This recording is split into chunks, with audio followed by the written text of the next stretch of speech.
Buenas. Esto es América en Crisis, el espacio de la Vereda para la Libertad y la Fundación Rosa Luxemburgo.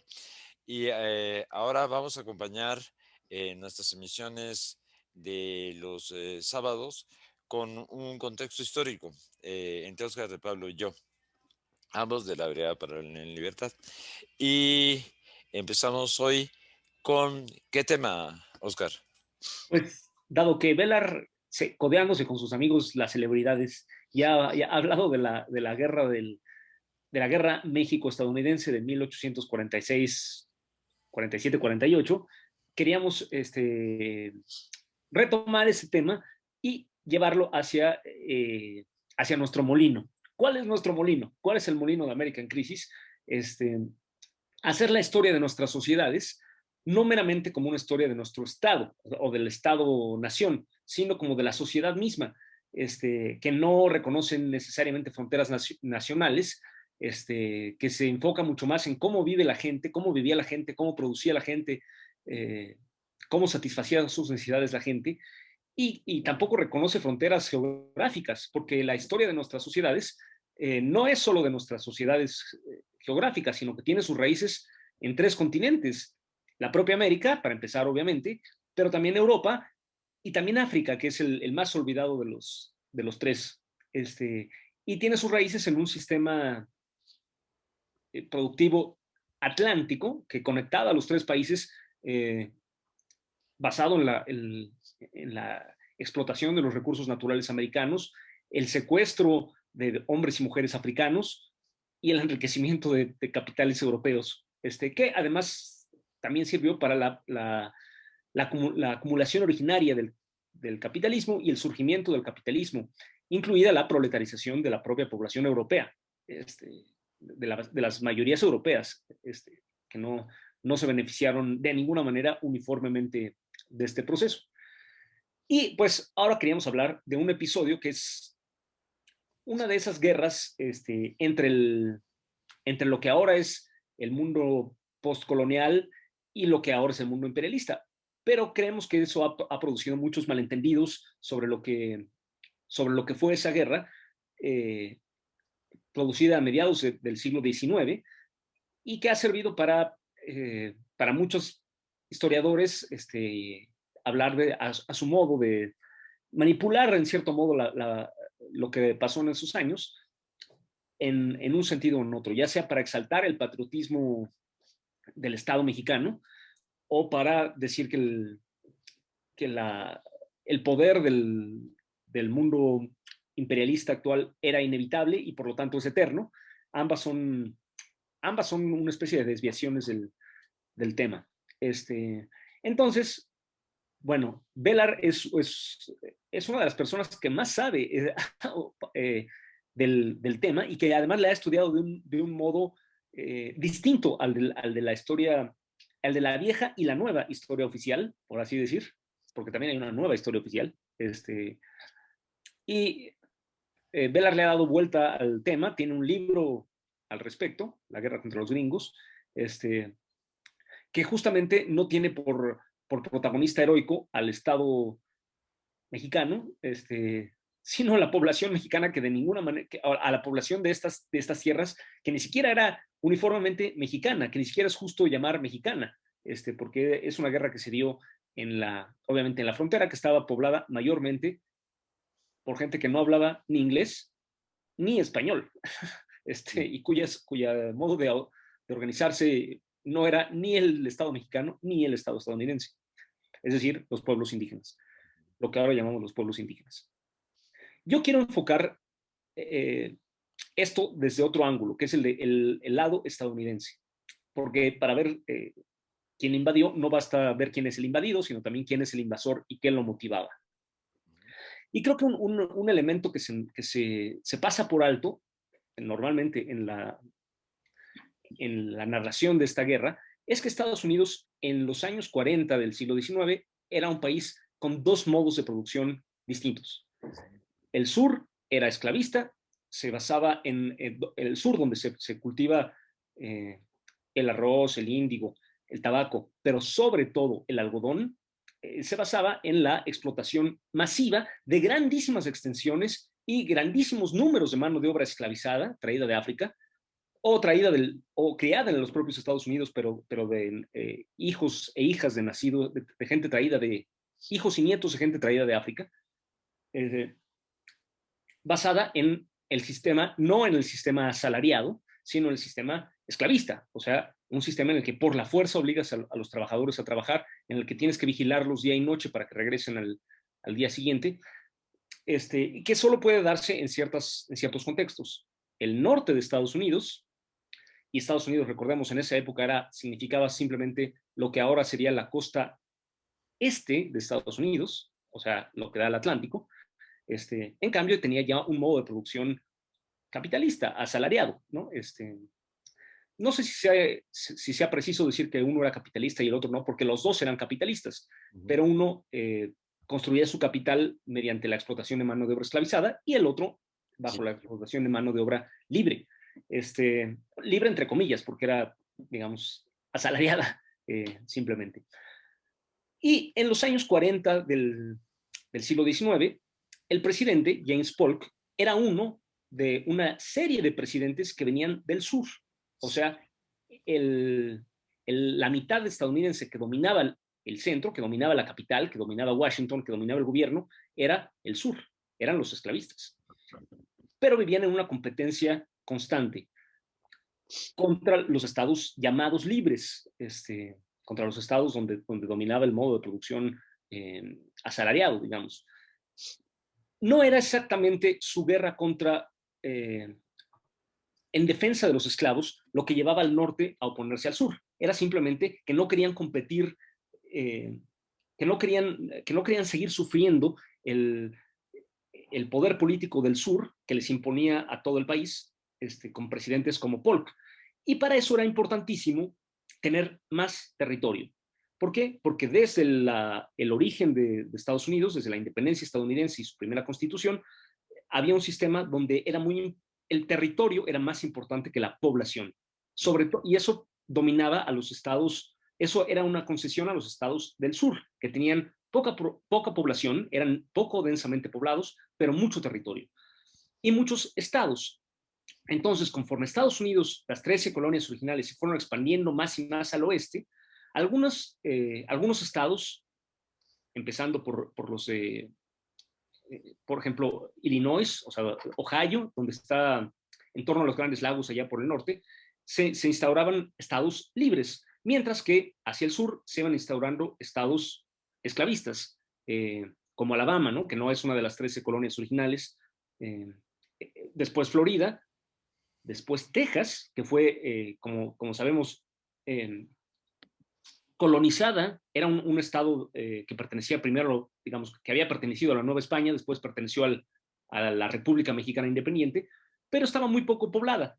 Entonces, los colonos esclavistas fueron colonizando Texas, y en los años 30 del siglo XIX, primero lograron su independencia de México, México que había abolido la esclavitud en tiempos de un presidente afrodescendiente como Vicente Guerrero, primero lograron su independencia respecto a México y después se unieron a Estados Unidos como un estado esclavista más. Pero entonces, en este contexto, en 1846, los esclavistas querían expandir su sistema. Hay otra cosa que tiene la esclavitud como medio de producción, como medio económico, que la hace distinta y única, que es que necesita expandirse o se muere. ¿Por qué? Porque es un tipo de explotación de la tierra muy intensivo, en el que la tierra se agota.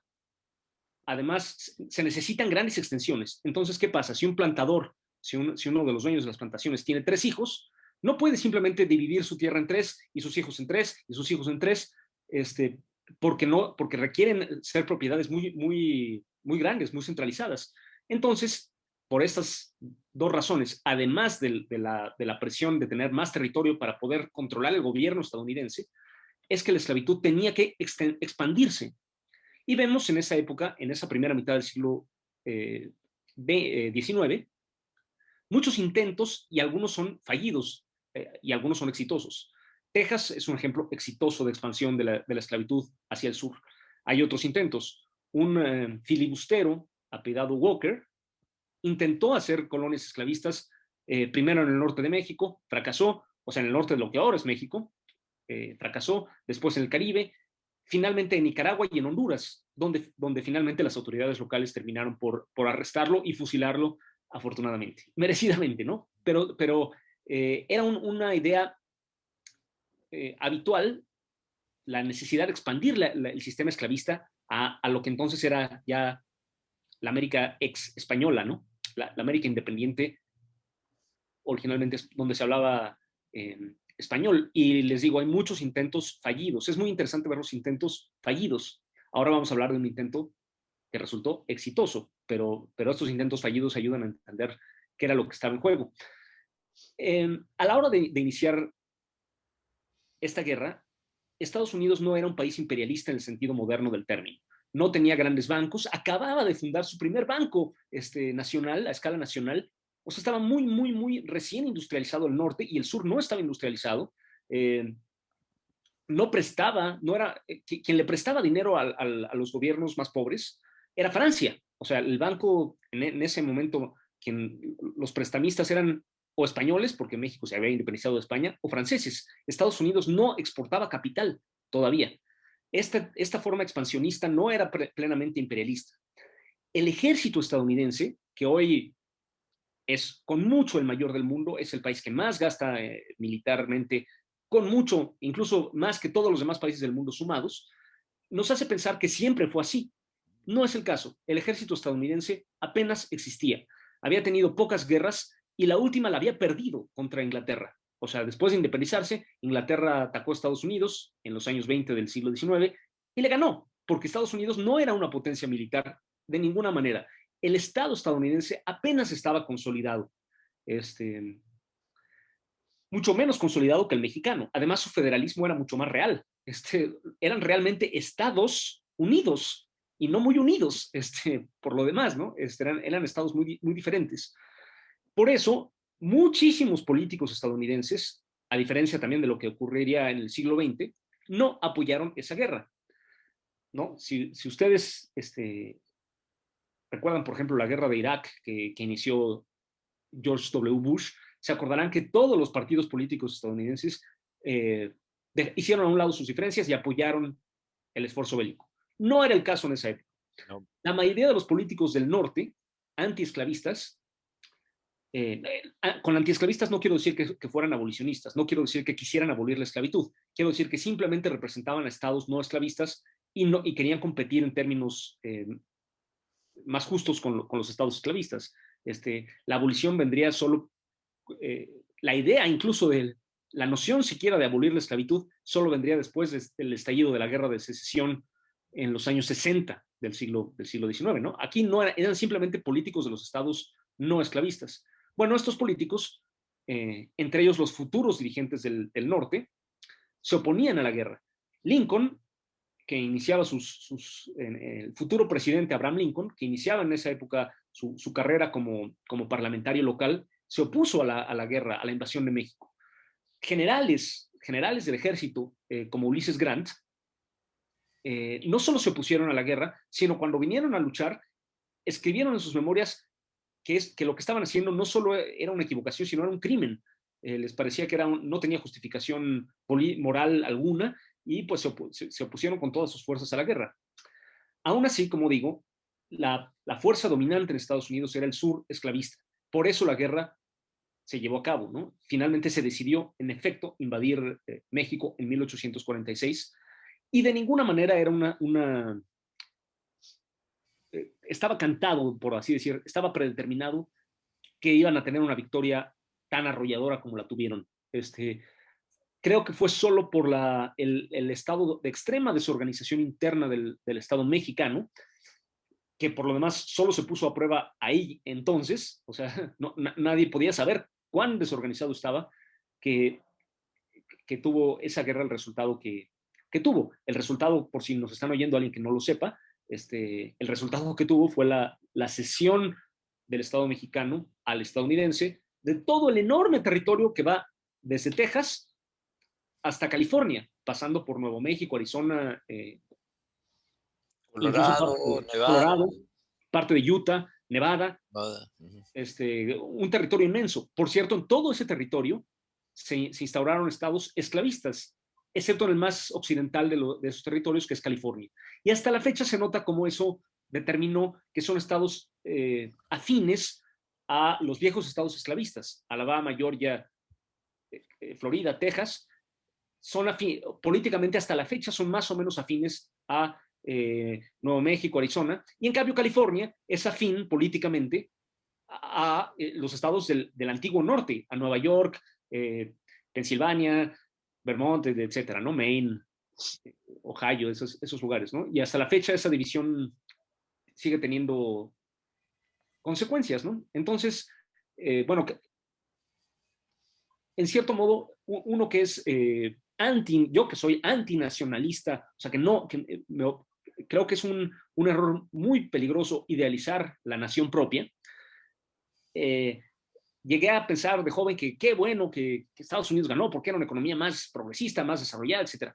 Y esto era un error de mi parte, porque aunque no idealicemos a la nación mexicana, aunque no la consideremos los buenos, necesariamente por el hecho de ser nosotros mexicanos, sí en esa guerra era una guerra reaccionaria, aún dentro del mundo,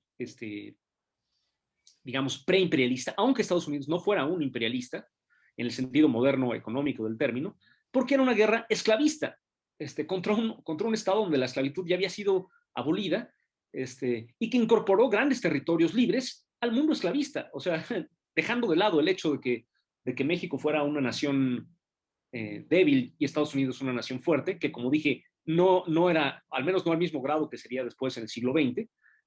Había hay razones para lamentar mucho la victoria de esa guerra, de Estados Unidos en esa guerra reaccionaria y, y esclavista, ¿no? Y bueno, finalmente querría decir que esto también es conocer la historia es curarse contra la idealización de las naciones, creo, de la propia nación y de las naciones ajenas, ¿no? O sea, tanto el poderío estadounidense, estemos a favor o en contra, claramente es un producto histórico, no es eterno, no es inevitable, es una cosa contingente de la historia que apareció en algún momento y en algún momento desaparecerá, como todo en la vida. La política expansionista moderna de Estados Unidos, que no es realmente expansionista, más bien sencillo, ahora sí directamente imperialista, inició hacia finales del siglo XIX con la guerra contra España por Cuba, por Cuba, por Filipinas, por Puerto Rico, la guerra del 98, bajo la política del presidente Roosevelt, no Franklin Delano, sino Teddy Roosevelt, que ya no quería apropiarse de nuevos territorios, sino incidir en ellos para poder exportar capital.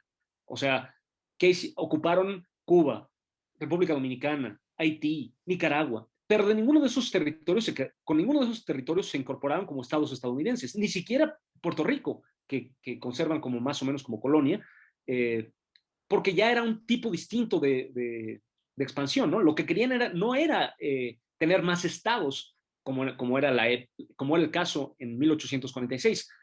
Para 1900 lo que querían era simplemente tener gobiernos títeres. El término república bananera surgió en esa época porque las compañías fruteras estadounidenses como la United Fruit querían imponer sistemas de explotación, pero sobre países nominalmente independientes, como Centroamérica, el Caribe, incluso Brasil, etcétera, ¿no? Entonces no confundamos el imperialismo del siglo XX con este expansionismo esclavista del siglo XIX. Una cosa llevó a la otra, sí, innegablemente, ¿no? O sea, esa victoria en la guerra fortaleció al sur estadounidense, sí, pero el gran ejército de los Estados Unidos como país unido se desarrolló y solo se podía desarrollar después de la derrota del sur. O sea, en esta guerra ganó el sur estadounidense. Quien ganó a todos fue el sur estadounidense. El verdadero Estado imperialista estadounidense, casi invencible que conocemos hoy, solo podría levantarse después de la derrota del sur estadounidense en la guerra de 1860 a 1865, la emancipación de la esclavitud, de los esclavos, etcétera, ¿no? Ya meternos a qué pasó con la sociedad estadounidense después es otra historia. Pero entonces le doy ahora la palabra a Belar para que nos cuente el lado mexicano, que también creo que lo que puede aportar sirve para desidealizar o desmontar la idealización de un México que era una sola sociedad, una sola nación perfectamente homogénea, y que resistió mal, homogéneamente mal, a los estadounidenses. Sí, solo quería retomar lo que usted ha dicho sobre el esclavismo, ¿no? Es decir, los estados esclavistas se presume que el esclavismo es algo de un viejo, de un antiguo modelo, ¿no? Y no, realmente para cuando inicia la conquista de América y del África Negra, la esclavitud está reducida, ¿no? A muy poca cosa, no tiene una connotación racial, eso es impresionante, y empieza a adquirirla después. Es decir, la esclavitud, esta esclavitud extensa, moderna, que podríamos encontrar también en Yucatán, después con el desarrollo eh, de del Enequén, donde había las relaciones eran de ese tipo, y sin embargo, la única burguesía mexicana desarrollada en ese momento, estoy hablando de los años 40 y demás, era justamente la yucateca, y estaba basada en la esclavitud de los pueblos mayas. Bueno, eso pasa, así, sí hace bien usted en aclarar. Esta esclavitud moderna es una esclavitud de modelo, ¿no? De orígenes del capitalismo y que acompaña el capitalismo y lo va a acompañar todo el tiempo, ¿no? Incluso lo acompaña hoy. Hemos visto con el neoliberalismo un rebrote de prácticas esclavistas en el mundo, ¿no? De empresas que usan el trabajo esclavo, en fin. Bueno, eso era una cosa que, bueno, segundo, yo en esta plática que tenía, lo que eh, yo no tuve tiempo de subrayar un tema. Cuando se daba por sentado que Estados Unidos ya estaba en condiciones de invadirnos sin ningún problema, yo apenas tuve tiempo de decir, no, cuidado, porque lo que estaba en juego era esta confrontación entre norte y sur. Y esa confrontación era de fondo, era inevitable, o sea, era inevitable en Estados Unidos y si la precipitó o no la guerra contra México, que ciertamente la precipitó, pero simplemente la aceleró, digamos, no la precipitó, la aceleró. Este tema coloca, cuando yo proponía en esa charla que usted habla, que siguiendo las ideas de Melchor Ocampo y otras serie de cosas, se pudo haber hecho aquí una guerra de guerrillas semejante, digamos, de alguna manera parecida a lo que luego haría la reforma en la defensa contra el Imperio francés, ¿no?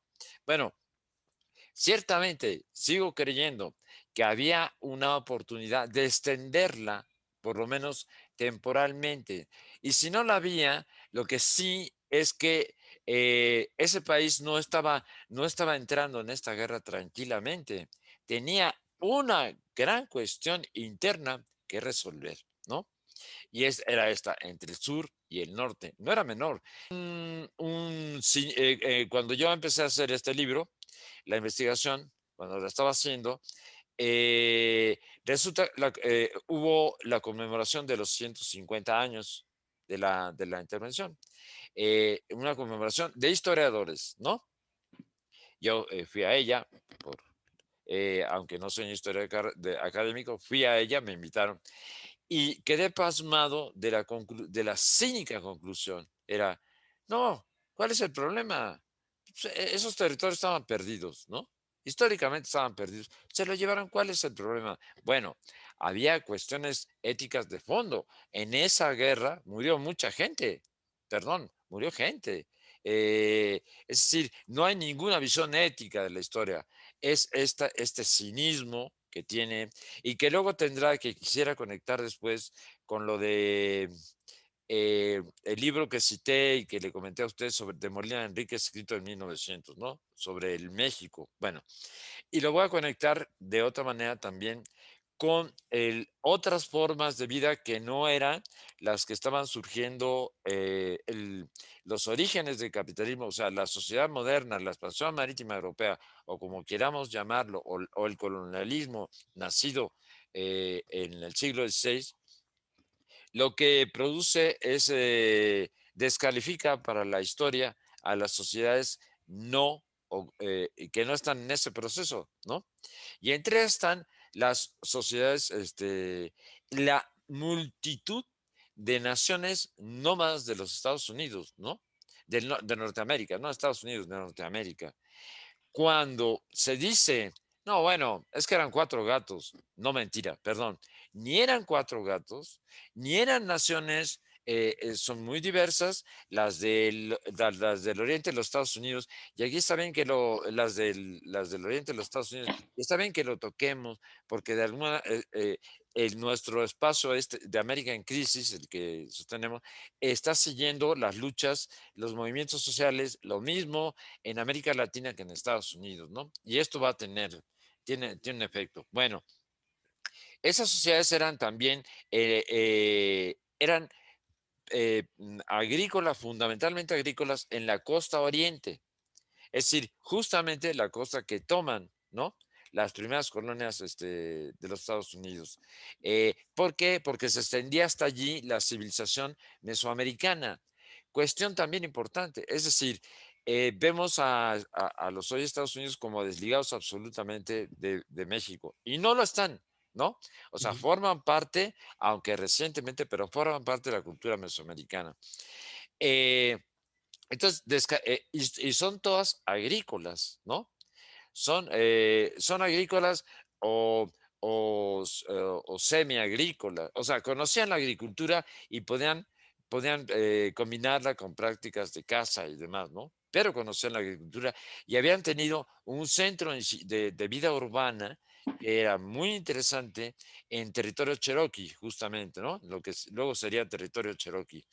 Eh, cuando uno habla, cuando uno descalifica de la manera que ha hecho la historia oficial estadounidense y por ello la oficial de todo Occidente a esos pueblos, no se da cuenta de cosas que, por ejemplo, yo cuento en ese libro, ¿no? Que seguramente usted me oyó contar en algún momento. Cuando se fundan las dos primeras colonias inglesas, una de ellas, una la de los padres fundadores de Nueva Inglaterra, ¿no? Los puritanos. Pero la otra, y es previa, eh, casi corresponde en el tiempo, pero no del todo, la fundó Walter Raleigh. Walter Raleigh es es un, fue, hizo su carrera, hizo sus pininos y no tan pininos en Irlanda. Y aquí vinculamos, ahora estamos vinculando a Irlanda con todo este proceso, ¿no?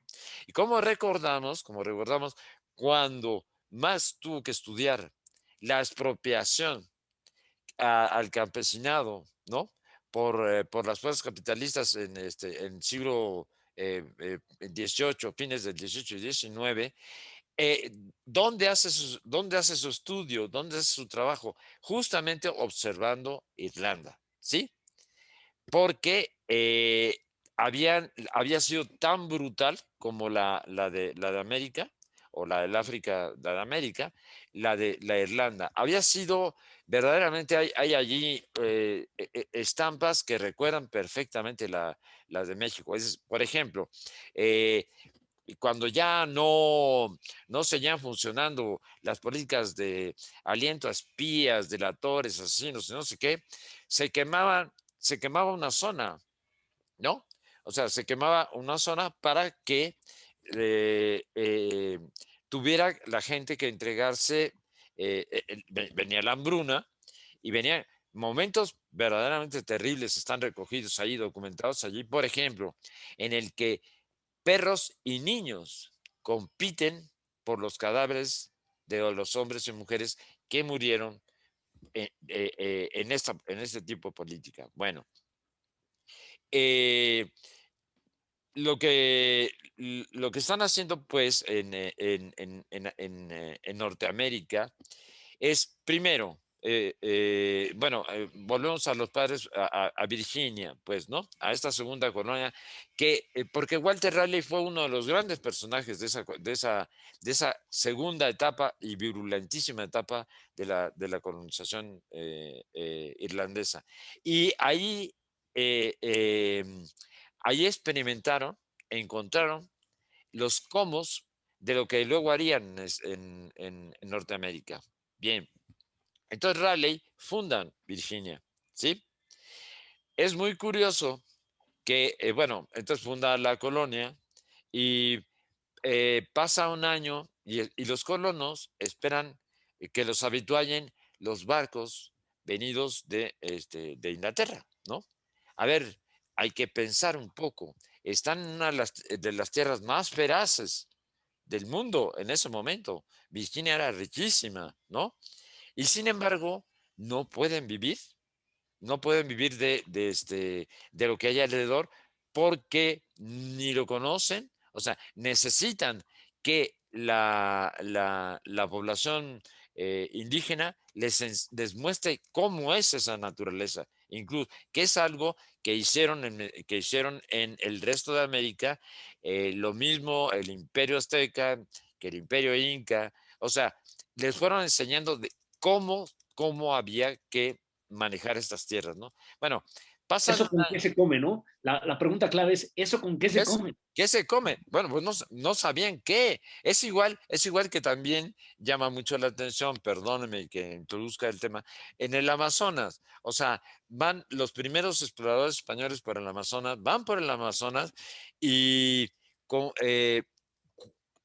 con justicia hablan de desierto, cuando usan el término desierto en una noción originaria también, ¿no? Es decir, desierto no es solo el vacío de plantas, no, y antes que nada, el vacío de seres humanos.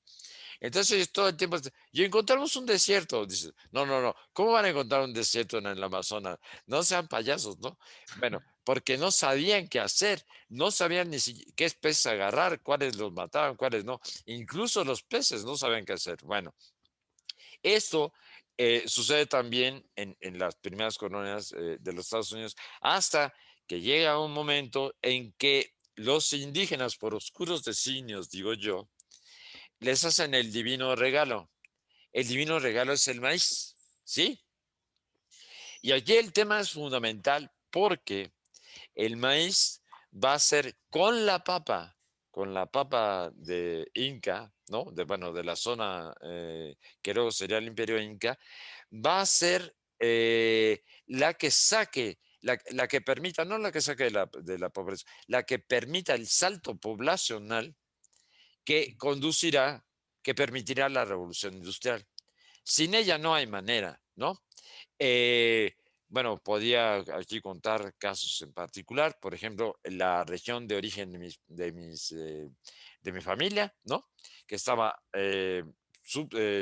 semidespoblada y hasta que llegó el maíz se volvió no solo, bueno, fue cuna de la ilustración y expulsora de seres humanos porque abundaban. Bueno, esto era un producto, era grasa al maíz. Bien, sin embargo, acusan al maíz, lo acusan de ser el culpable de la pelagra, ¿no? Una enfermedad relacionada con la falta de nutrientes. Esperen que estoy haciendo una vuelta porque vamos a concluir. eh, no me estoy perdiendo, ¿eh? Ahora estoy muy clarito en el hilo que estoy siguiendo. Al mismo tiempo, la papa fue acusada en la Gran Hambruna de 1848 en Irlanda de justamente lo mismo. O sea, porque la Gran Hambruna vino asociada con la pelagra.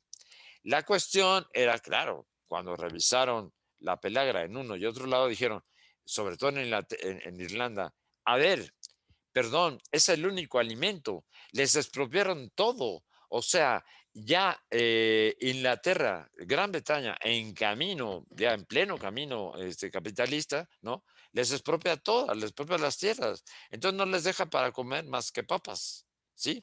Obviamente, vivir de un solo alimento, pues no da los nutrientes suficientes para eso. Sin embargo, el crecimiento de la población es muy grande. Bueno, sigamos contra los mismos. Entonces, bueno, se establece la idea que el otro día se repitió en el programa al que usted se refiere, en un sentido que quiero conectar también, ¿no? Que es ya referido también a la cultura mesoamericana en general y esta en México. A la idea de que en 1900, Andrés Molina Enríquez, un positivista porfiriano, ¿no? Escribe un realmente monumental estudio, ¿no? Que será muy importante para México, las grandes cuestiones nacionales. Y entonces ahí dice, no, bueno, es que le da la vuelta a la histórica visión de México como cuerno de la abundancia, ¿no? Dice, no, somos un país pobre. Es decir, las condiciones, ¿por qué? No tenemos no tenemos grandes planicies donde pueda cultivarse los cereales occidentales, ¿sí? O sea, trigo y demás, no sé qué. Las montañas sirven para por eso mismo las montañas son una rémora, ¿no? No tenemos, en fin, ¿qué es lo que está diciendo este bárbaro? Perdóneme, es un bárbaro. ¿Por qué? Porque resulta que la civilización mesoamericana, estamos hablando de procesos de miles de años, ¿no? Donde se concentra es en en la zona serrana. Bueno, en la zona no solo serrana, pero también serrana y de los grandes lagos. No aptos bajo la noción de Molina Enríquez, no aptos para la producción agrícola, ¿no? Que para ese momento domina. Pero entonces, y habla muy mal del maíz, ¿por qué? Porque se gastan muchísimas horas, ya no recuerdo si estoy exagerando el número, creo que el 40% del trabajo femenino en 1900 en México se lo lleva la producción de tortillas. La producción de tortillas, ¿no? Es un número brutal. Entonces, claro, le está acusando la tortilla, es un atraso, no sé qué. Bueno, lo que no recuerda ese tipo, lo que no recuerda, y no recordaron después, no recordamos después en la charla a que usted se refiere, es que los Estados Unidos producen hoy casi el 60% del maíz del mundo y lo producen en sus tierras más ricas, en California, ¿no? En que ese país, como bien dice, como bien documenta un trabajo de Arturo Barman de los años 80, que se llama Maíz, Historia de un Bastardo, los Estados Unidos sustentaron su dieta y eso se puede seguir paso a paso, viendo los siglos, el siglo XVII, XVIII, ¿no? XIX, lo sustentan incluso no solo en el maíz, sino en las formas de comer ese maíz que los indígenas les mostraron, ¿sí? Los indígenas norteamericanos les mostraron. Entonces estamos aquí hablando de una serie de lugares comunes, no, bueno, no, es peor que un lugar común, de grandes mentiras, ¿no? Eh, entonces, este rollo de que, no, bueno, es que México no puede ser como Estados Unidos porque no tiene las planicies trigales, para los trigales, ¿de qué me están hablando? Si ese país se sustentó en los maizales y se sigue sustentando, el 60% sigue produciéndose. Bueno, eh, estamos aquí y hay un tema que aquí me parece que vale para toda América, pero que en México se puede ver muy claramente. Yo escribí una cosita que le pasé a usted sobre un doble momento de condena a la civilización mesoamericana, ¿no? La primera es la conquista y la segunda se da en el desarrollo posterior y particularmente cuando México se vuelve una nación. Bueno, dice volverse una nación porque no es una nación, ¿no? Y le deja una herencia, si me permiten decirlo, empieza en México mesoamericano, que ha sido el que ha sostenido a toda la colonia, ¿no? Y al principio del México independiente, de pronto empieza a ser desplazado por el norte, ¿sí? Entonces va a ser cada vez más el norte el que domine al país. El tema, la cuestión aquí es que son muy cucos los señores, ¿no? Porque lo que van a usar hasta hoy son a la mano de obra de la zona mesoamericana y al agua de la zona mesoamericana, al maíz, porque ahí se siguen conservando la variedad de maíces que nos permite y otros muchos productos. Es decir, hay una condena que permitirá, y ya nada más con eso concluyo, cuando en un trabajo sobre el mejor trabajo, creo, sobre el maderismo, sobre el inicio de la Revolución Mexicana, creo que se ha hecho, creo que es el de, ni modo, el infecto personaje llamado Héctor Aguilar Camín.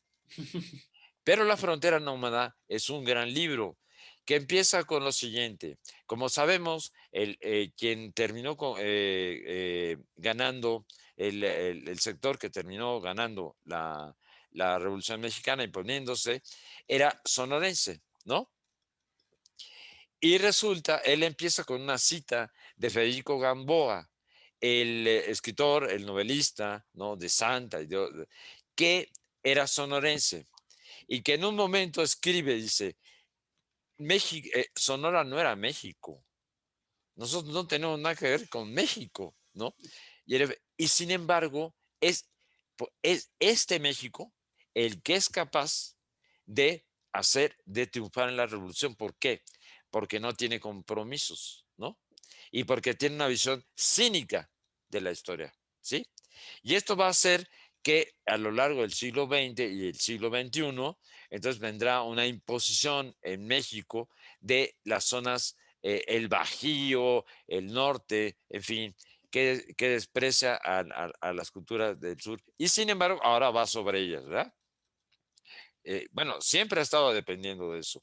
Bueno, eh, volvamos nada más rápidamente. Entonces, bueno, él la condena a las naciones las naciones nómadas, seminómadas y agrícolas de los Estados Unidos. Bueno, primero tiene mucha mentira y luego es una cruel, es tan cruel como lo que sucedió en la conquista de los grandes centros civilizatorios mesoamericanos, o lo que ocurriría después a lo largo del mundo, en Asia y en el interior del África, porque ya es el capitalismo, es el capitalismo colonial el que va desarrollándose, ¿no? Entonces, bueno, eh, el, está así descalificándolo, pero va a volver otra vez al origen de lo que usted dijo. Eh, Efectivamente, es que hay un montón de temas ahí metidos, ¿verdad, Oscar? Un montón. Por ejemplo, de periodos, ¿no? Que usted ya empezó a establecer. No, no eran imperialistas, ni siquiera, bueno, empezaron a hacerlo a finales del siglo XIX, pero empieza a hacerlo nada más respecto, bueno, a que ya se están creando un marco mundial, pero esencialmente son imperialistas en términos americanos, ¿no? Eh, pero esto solo es posible porque ha triunfado el norte industrial.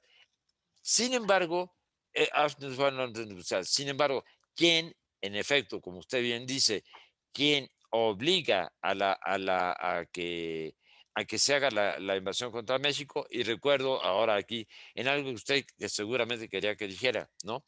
Eh, de la intervención, en 1944 hay elecciones en Estados Unidos y los dos partidos, el demócrata, que ya existía, no existía, era Whig, creo que el partido que luego sería convertido en partido republicano, ¿no? Pero ambos llegan a un acuerdo. Los candidatos de ambos partidos llegan a un acuerdo. No invadir México. Llegan a un acuerdo. Claro, viene James L. Polk, esta especie como de Trump digamos, a su manera, ¿no? De la época. Y dice, no, no, no, vámonos sobre todo, bueno, de Trump, porque tenía el interés también, sus vínculos con el esclavismo, ¿no? Eh, y se van a la invasión. Y la oposición, bueno, al norte, el norte abiertamente, la población del norte no le gusta para nada. Y las mejores mentes de la época, digamos, por decirlo así, ¿no? Es decir, la gente realmente estaba en un momento de exploración de Estados Unidos en ese momento. Y estaban Emerson y compañía, ¿no? Se niegan a pagar impuestos contra la guerra, ¿sí? Y uno de ellos, Henry Thoreau, el más beligerante de todos, dice, no, a mí que me lleven a la cárcel, ¿no? Me vale gorro eso. Y allí escribe su tratado contra la intolerancia. No es cualquier cosa, es con motivo de la guerra, que es el derecho del ciudadano a, a, Es de la a comprar resistencia, se llama de la resistencia pacífica. Pero se pero llamaba, algo no, así, ¿no? se llama Tratado contra la Intolerancia, así formalmente. Ujú. Claro, seguramente, y tendría mucha influencia en el mundo, y Gandhi sería una de de las fuentes, ¿no? Del pensamiento de Gandhi. Bueno, ese se escribe por oposición a la guerra contra México. Bueno, le cedo otra vez la palabra después de cosas que pusimos sobre la mesa, ¿no? Pues desobediencia civil se llama, según yo. Eso, el Tratado de la Disolución Civil, sí. Este, pues buenísima. Ahora sí estuvimos muy brillantes hoy. Este, particularmente brillantes. Nótese cómo este otro tipo de historia no se enfoca en la grandeza o vileza de los Santanas. O sea, Santana era un vil, pues sí, pero sobre qué sociedad se posaba, ¿no? O sea, de qué sociedad lo produjo y sobre qué sociedad eh, se posaba, ¿no? La gloria de los episodios pues más bien habría que hacer una historia más que de esos sucesos, más que por ejemplo la batalla de Chapultepec y los niños héroes, versus otras formas de resistencia menos formales, porque no fueran dirigidas por el ejército formal y con un contenido de clase y quizás hasta de casta más popular, Pues, cómo algunas fueron rescatadas, dejando de lado si existieron o no y si las juzgamos bien o las juzgamos mal, cómo algunas fueron rescatadas por la historia posterior y otras fueron relegadas. Eh, la rebelión de los léperos en la Ciudad de México, pero además, ¿qué significaba, no? O sea, ¿quién se resistió y en nombre de qué se resistieron a los invasores? A la bandera tricolor y al himno nacional, pues algunos, pero otros no, esa bandera ni la conocían, ¿no? permítame, antes de que se me vaya, ¿no? El mejor momento, creo, el mejor momento de la resistencia o de la idea de la resistencia contra Estados Unidos es en la Sierra Gorda de Querétaro, porque y eso es algo que también nos borra la historia oficial. Es decir, lo más constante en el siglo XIX mexicano son las rebeliones indígenas. Lo más constante que lo que hayan hecho los liberales, son las rebeliones indígenas, ¿no? Y la Sierra Gorda de Querétaro era una productora de rebeliones, ¿no? Digamos, en toda ella. Bueno, para el momento en que se produce ya la intervención que viene sobre el centro del país, en 1847, ya habían formado una federación, esos pueblos, ¿no? Ya tenían una fuerza notable. Y de pronto tienen un encuentro, tienen un manifiesto que es espléndido, ¿no? Dicen, no, no, no, no, a ver, detengamos la guerra contra el gobierno nacional para hacer, para detener al gobierno invasor. Detrás, no, sí les importaba, ¿no? Pero también porque eso, en el tipo de planteamiento que hace, les permite hacer reivindicaciones de carácter indígena todavía más avanzados que las que tenían, ¿no? Bueno, ese momento espléndido no puede ser posible que haya quedado perdido, ¿no? Perdido para la historia. También creo que es un momento que también nos hace, que permitiría, pero bueno, no es nuestro tema meternos en cuestiones nacionales, ¿no? Pero Melchor Ocampo es quien propone la formación de las guerrillas. Y recordemos, Melchor Ocampo es el hombre más brillante de la generación de la Reforma que muere prematuramente, ¿no? Y por eso le queda a Juárez el papel que le queda. Juárez, si uno observa eh, esos años, por ejemplo, el exilio en el que Juárez acompaña, ¿no? A Ocampo, que está en el exilio, y se van Juárez, se van otros. No, bueno, nadie le levantaba la voz a Ocampo, sobre todo Juárez, ¿no? Y porque Melchor Ocampo es la gran figura, ¿no? Bueno, y Melchor Ocampo es el que propone la guerra de guerrillas. ¿Qué es lo que está haciendo, no?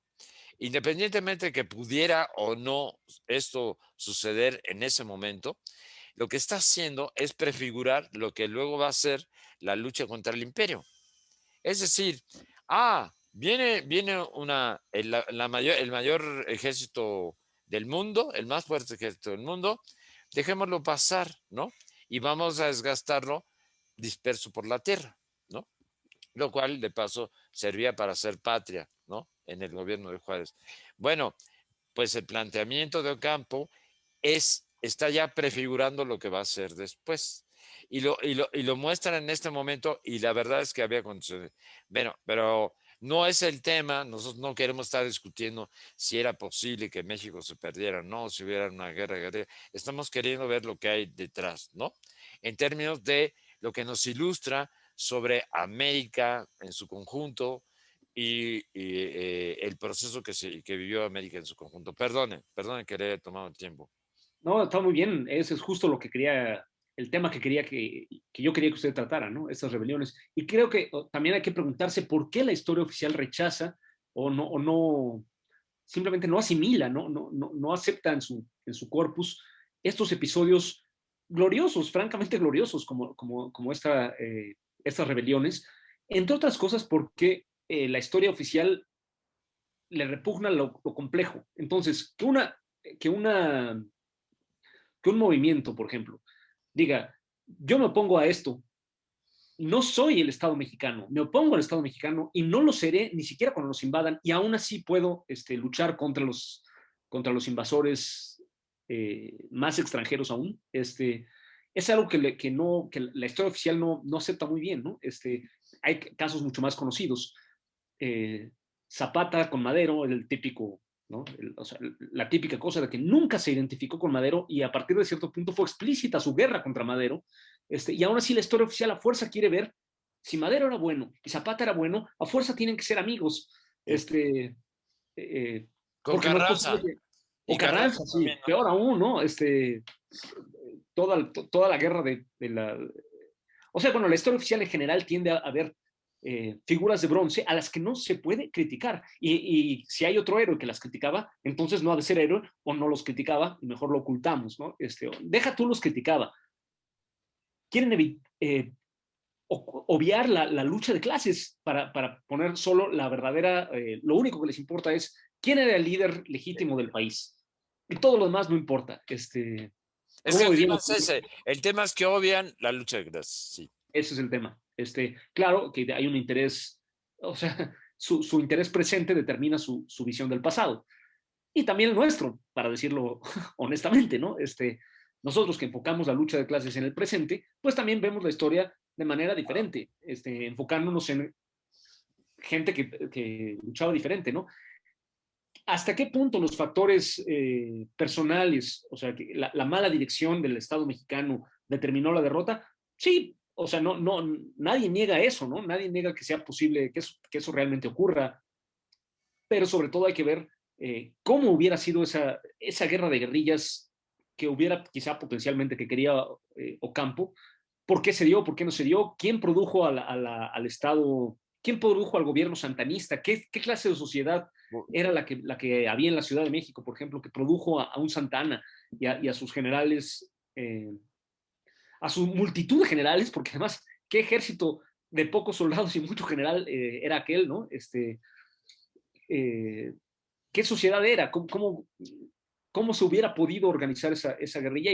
Y probablemente, entre otras cosas, la bancarrota que mostró la sociedad mexicana como era, también produjo la guerra de reforma después. O sea, los Ocampo dijeron, ¿saben qué? Este modo de organizarnos ni siquiera somos viables como Estado independiente si no cambiamos radicalmente como... Y eso dio, en Ah, cierto modo, ahora, lugar a la reforma, a la que tampoco hay que idealizar por lo demás, ¿no? no, y Ujú. eso nos permite también volver, ¿por qué el México es un desastre, el México, el primer México independiente? Por la manera como se consuma, y aquí otra vez volvemos sobre la lucha de clases, ¿no? Ujú. Es decir, hay un primer periodo de la guerra heroico, verdaderamente lo de Hidalgo, lo de Morelos, ¿no? Es una cosa. La etapa que le toca a Guerrero también, ¿no? Pero la lucha de clases que ellos plantean, ciertamente plantean una lucha de clases, ¿no? Y sin embargo, ¿cómo termina? Termina con Iturbide haciendo el servicio, perdón, y eso es algo que sí se puede encontrar en otro libro mío que está ahí en la brigada, que por cierto va a publicar ahora, bueno, no importa quién lo va a publicar, que se llama La última batalla, ¿no? De Azcapotzalco. Bueno, allí se muestra cómo Iturbide puede hacer la independencia en un tris, ¿no? En medio minuto, en lo que no pudieron gente como Morelos, sobre todo, como una estratega como Morelos, no pudo. ¿Por qué? Porque es un golpe de la derecha, ¿no? Ujú. De la derecha mexicana, de los conservadores, no de la derecha, los conservadores mexicanos en ese momento que obran detrás. Y lo que yo muestro allí es algo que todo el mundo dice, pero no lo dice, pero no lo dice explícitamente, ¿no? Es la conspiración de la profesa, esta cosa siniestra, ¿no? Donde estaban el inquisidor y las fuerzas más conservadoras del país, obra detrás de Iturbide todo el tiempo, ¿no? Y por eso se consuma una, una, una guerra de independencia en los peores términos posibles, ¿no? Nos pudo incluso haber terminado volviendo, entregándonos de vuelta a España, si nos descuidamos, en 24, en fin, pero, y nos También deja, ahí, ¿eh? también ahí hay algo que que la historia nacional, entendida estrechamente como la historia de lo que pasa en esta jurisdicción que es México actual, y no ven nada más. También, oigan, en 1820 pasó algo, una revolución liberal en España.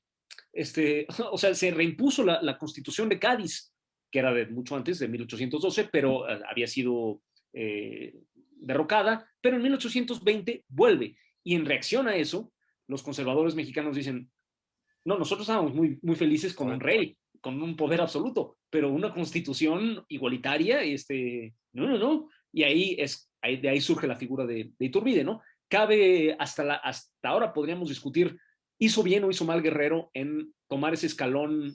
eh, y bueno, aquí parecería que hizo bien, porque mal que bien, pues tarde o temprano cayó Iturbide, y la independencia de México se consolidó. Podría parecer que fue un acierto estratégico, pero también veamos esto. ¿Y qué sociedad surgió ahí? Una sociedad que perdía guerras como No, pero es que una no, sociedad horrenda que perdía guerras cada rato, que apenas era viable, ¿no?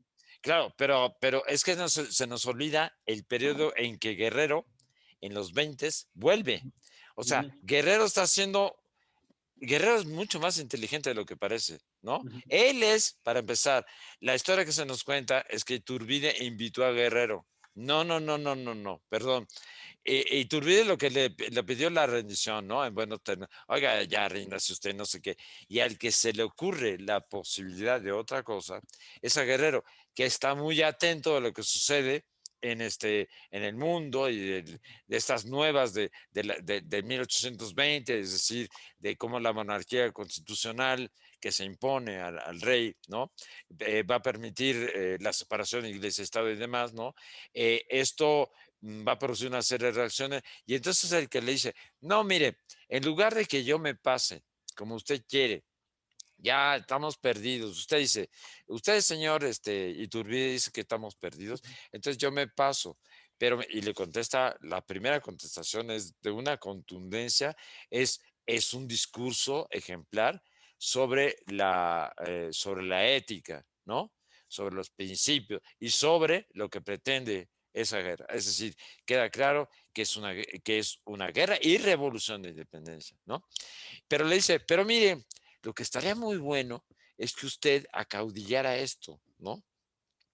Incluso en el abrazo de Acatempa, ¿no? Bueno, no, en el lanzamiento del plan de Iguala, eh, Guerrero no lo firma, se hace chiquito, ¿sí? Se hace chiquito, chiquito. ¿Por qué? Bueno, es que Guerrero es el guerrillero, digamos, de toda la guerra de independencia, él es el guerrillero, es decir, Hidalgo ha sido un precipitador de masas, Morelos es un gran estratega, es un gran organizador, pero este hombre se ha pasado toda la vida, Vicente Guerrero, lo encarga Morelos justamente de este tipo de tareas. Entonces es un guerrillero nato. ¿Qué pasa? Para cuando termina, y desde luego estoy aventurando cosas, pero no tanto. Cuando a Guerrero le encargan en 1817, ya no hay nadie que se encargue de esto y le dicen, tú encárgate de la independencia, ¿no? De los ejércitos independentistas. Y entonces él, lo que creo que está pasando en ese momento, veo surgir a una nueva generación. Es decir, por lo menos en el estado de Guerrero, ya se agotó, murieron, ¿no? Murieron los que estuvieron luchando con Hidalgo y con Morelos. Y empieza a haber gente joven, ¿no? Es decir, entonces pareciera que Guerrero se plantea algo así como una guerra popular prolongada, ¿no? Eh, no, tal vez. El caso es que él regresa al gobierno, ¿no? Al gobierno del país y está a punto de sacarlo del brete, ¿no? Cuando lo asesinan, este, eh, y ¿quién se aprovecha? Bueno, Santana. Ahora, yo solo quería introducir aquí para que luego nos lo cuente usted una cosa. Hay mucho, o sea, nos cuentan las cosas tan mal que se han perdido la historia que usted ya contó, pero que va a volver aquí a contar, de las Antillas. Es decir, cuéntenos rápidamente qué es de las Antillas. Bueno, más bien Haití, para decirlo pronto, la historia que realmente aquí es o sea, Haití era en el siglo XIX lo que Cuba y la Unión Soviética sumadas fueron en el siglo XX. El terror de las clases dominantes. O sea, el ejemplo de cuidado porque pasa como en Haití. No le muevas porque se rebelan como en Haití. Sobre todo en los países donde había esclavitud, ¿no? O sea, el sur estadounidense y Brasil. Eh, Haití había participado en el proceso de la Revolución Francesa en los años 90 del siglo XVIII. En ese contexto había sido el primer país del nuevo mundo, del mundo en realidad, que se abolió la esclavitud, y gobernó un ex esclavo, Toussaint Louverture. Y después Napoleón intentó reconquistar Haití para Francia y reimponer la esclavitud. Y entonces Toussaint Louverture intentó oponerse, pero como el intento de Bonaparte, que todavía no era el emperador Napoleón, sino era todavía el primer cónsul Bonaparte, fue solapado, no era abiertamente imponer la esclavitud. Toussaint Louverture se dejó arrestar y fue deportado a Francia, donde murió poco tiempo después, pero sus generales, entre otros uno que se apellidaba Dessalines, Jean-Jacques Dessalines, se levantaron contra Napoleón y el 1 de enero de 1804 derrotaron a los franceses e impusieron un gobierno de exesclavos, mataron a los blancos, porque el gobierno de Toussaint Louverture había intentado una democracia multirracial, buena onda, pero después de que los blancos intentaron reimponer la esclavitud, dijeron, pues, no hubo manera, disculpen, pero no hubo manera. Y entonces exterminaron a la población blanca y se convirtió en el coco de América Latina, de la América de aquella época, ¿no? Incluso no fue invitado a Haití a ninguna de las, a pesar de que los gobernantes haitianos ayudaron, por ejemplo, tanto a Bolívar como a Francisco Javier Mina en los intentos independentistas de sus respectivos países, al llegar al poder estos movimientos, por ejemplo Bolívar, no podían invitar a Haití a sus cumbres internacionales de la América Independiente porque qué miedo Haití, son los esclavos insurrectos, de ninguna manera queremos ser como Haití. Este, Todavía encontré hoy alguien citó, si es cierto, pues qué vergüenza, ¿no? Una carta de Bolívar donde dice que en México un tal guerrero se alzó con el poder. Guácala, es como Haití, es como un Desalín, o sea, un negro. Guácala, qué horror, tenemos que impedir, y eso que Bolívar era de los mejores representantes de ese criollismo independentista, ¿no? Pero aún él decía, guácala, qué horror, es como Haití. Es muy interesante durante el periodo de Guerrero, el bastante breve periodo presidencial de Guerrero, se hicieron intentos de negociar con Haití el modo de ayudar a la independencia de lo que quedaba del dominio español en América, que era que Cuba. Como saben, casi toda América se independizó más o menos al mismo tiempo, o sea, en las décadas de 1810 y 1820, pero Cuba no. Cuba y Puerto Rico siguieron bajo el dominio español y bajo el dominio esclavista. También fueron los últimos bastiones del esclavismo español en América Latina. Y es interesante que Guerrero intentó ver con el gobierno haitiano el modo de ayudar a la independencia cubana en los años 20 durante su gobierno, ¿no? Que es una historia muy bonita que ojalá hubiera, digamos, hubiera, hubiera existido algo así como las olas, ¿no? La tricontinental de aquella época, que era realmente un esfuerzo internacional por liberar a América del dominio español, por un lado, y de la esclavitud, por otro, ¿no? Eh, lo que lo que pasó, poco a poco los estados independientes de la América Española fueron aboliendo la esclavitud, entre otras cosas por el miedo al ejemplo haitiano, ¿no? O sea, más vale por las buenas, ir desmontando la esclavitud antes de que se nos rebelen. Y solo quedaron Cuba, que abolió la esclavitud en los años 80, y Brasil, que no era español, sino portugués, y no era una colonia. Por cierto, para que vean cómo toda la historia está mezclada, imbricada, esa revolución de 1820 que produjo la independencia de México, esa revolución española de 1820 que produjo la independencia de México, tuvo un correlato en el vecino de España, Portugal, donde también se impuso hubo una revolución liberal, donde también se impuso una constitución. Pero ahí, ¿qué hizo la monarquía? El rey le dijo a su hijo, el príncipe, sabes que aquí se puso muy feo, ya nos impusieron una constitución. ¿Por qué no vas allá a nuestra colonia de Brasil y gobiernas independientemente? Y la independencia brasileña no se logró con una guerra contra la metrópoli, sino negociada. El hijo le dijo al padre, yo mejor voy a ser rey de aquí, usted papá va a ser rey de allá, y nos llevamos la fiesta en paz. Y así Brasil, aunque se independizó en la década de 1820, como el resto de la América Española, siguió siendo un imperio, siguió siendo la Casa de Braganza, la Casa Real Portuguesa, siguió gobernando en Brasil hasta casi todo el siglo XIX. Y durante todo ese periodo, era una monarquía esclavista, Brasil, mientras toda América Española eran ya repúblicas independientes ya post-esclavistas, menos Cuba. Incluso Cuba se independizó eventualmente, abolió la esclavitud y eventualmente se independizó. Pero eso determina hasta la fecha el tipo de sociedad distinta que hay, por ejemplo, en Brasil, ¿no?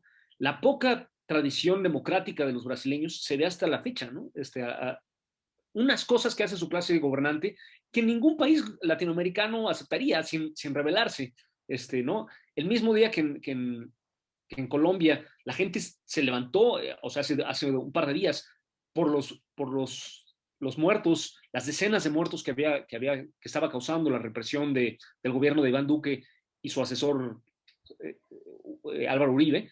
La población se levantó indignada. Bueno, ese mismo día, en Río de Janeiro, la policía militar brasileña entró a una favela y mató a 25 personas y no produjo ningún estallido, ¿no? Solo una sociedad tan tardíamente esclavista como fue la brasileña puede naturalizar algo así, ¿no? En mi opinión, ¿no? También decir que una sociedad es muy reaccionaria también es un homenaje y un reconocimiento a los que no lo son, ¿no? Que es particularmente difícil para ellos. Y la otra sociedad muy reaccionaria de América Latina actual es la propia Colombia, aunque por razones No, muy diferentes, ¿no? Creemos, como Velar me ha dicho muchas veces, me voy a fusilar esta idea de él, es un país que lleva décadas matando a sus mejores líderes sociales. La izquierda colombiana es siempre lo que queda de la izquierda colombiana y aún así es valiente, chingona y después de décadas de ser purga, de una purga constante de sus mejores elementos, sigue habiendo rebeldía en Colombia. Pues mis respetos. sí, yo una de las, bueno, ya tenemos que ir hacia el fin porque además por donde estamos grabando no nos va a dar mucho más tiempo, ¿no? Pero está bien porque es una hora. Creo que dos cosas que son muy importantes aquí. Una, lo primero, estamos combatiendo, crean una visión lineal de la historia, ¿no? Y es muy conveniente a nivel nacional, pero también a nivel internacional, ¿no? Entonces, y bueno, lo que nosotros queremos hacer en este espacio es ver la multiplicidad, no solo porque tengamos una visión, desde luego, distinta, el pasado se ve desde el presente, es decir, nosotros tenemos otro tipo de inquietudes, ¿no? Estamos por el socialismo, la lucha de clases y demás, pero no solo por eso, sino porque efectivamente es riquísima. La historia es riquísima. Bueno, lo que vamos a intentar en este espacio en las semanas siguientes es justamente eso, recoger la riqueza y encontrar estas dos, esas, esos, relaciones, ¿no? Y recordemos que el punto de partida que establecimos y que en algún momento vamos a tomar es que partimos de que teníamos que hacer conjuntamente lo que usted dijo al principio, una historia de América, el continente negro, ¿no? Porque están asociadas eh, y se reflejan en América de manera muy, muy notable en Brasil y en las Antillas, ¿no? Pero no solo, en toda América está la presencia de la negritud. Eh, y el de también, el de la Europa, el de cómo Europa va construyéndose como sea moderna, porque habíamos dicho al principio, no existe, no existe la modernidad antes de América. Es decir, esto nace y los orígenes del capitalismo no nacen hasta después de que se conquiste América y que se explote bueno, entonces, tenga usted unas últimas elegantes, caballerescas palabras para nosotros. Sí, no, pues creo que estuvo bien usar o sea, tenemos este rollo aplicado a casi toda la historia de América, pero estuvo muy bien aplicarlo en un episodio concreto. Nos ayudó a centrarnos. Podemos hacerlo para otros momentos y otros episodios. Nosotros conocemos mejor la historia de México que la de otras latitudes, porque así fuimos educados. ¿Me trabé? ¿Me trabé un poco? Creo que Sí, sí. pero fue un segundo. Fuimos educados para conocer la historia de nuestro propio país nada más, pero hay mucho que decir y hay personalidades que hay que estudiar, ¿no? Frederick Douglass, el líder negro abolicionista, nacido en la esclavitud estadounidense, eh, es América. Toussaint Louverture y Dessalines son América. Franz Fanon, que nació en la Martinica francesa y que escribía en francés y que vivió mucho de su vida luchando por la independencia de África respecto a Europa, es americano, es Wow. América. George Padmore, que coordinó las luchas por la independencia de África, nació también en Trinidad, igual que Sir James, el historiador de Haití. Eso también es América.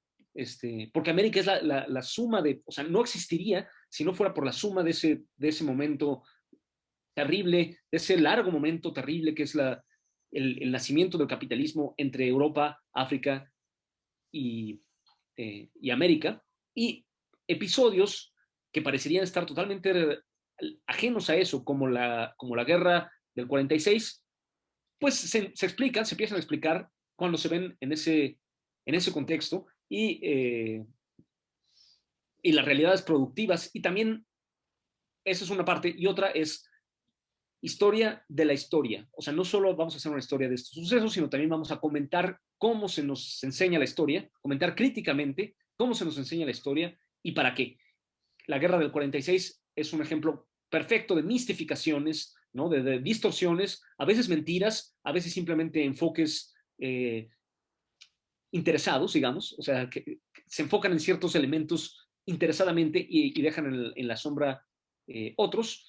No hay episodio de la historia de ningún país que no tenga sus mistificadores, que no tenga sus gente que los enrolla deliberadamente, pero pues vamos a tratar de seguir en esta lógica y de aquí pasamos, o sea, lo ideal es ver después de este tipo de episodios, volver a ver el presente, volver a ver lo que están haciendo Ajá. nuestras compañeras Nela, Alina, Canela, el Sebas, los demás Taroa, compañeros de Taroa, de este espacio, Laura, donde cobran vida todas estas clases que se formaron, estos sectores sociales, que se formaron en el siglo XIX y antes. ok. Y pues muchas gracias por presionarme para hacer esto, porque creo que estuvo muy chido. Ok, bueno, entonces ya dejo a la de tres, dos, Uno, uno.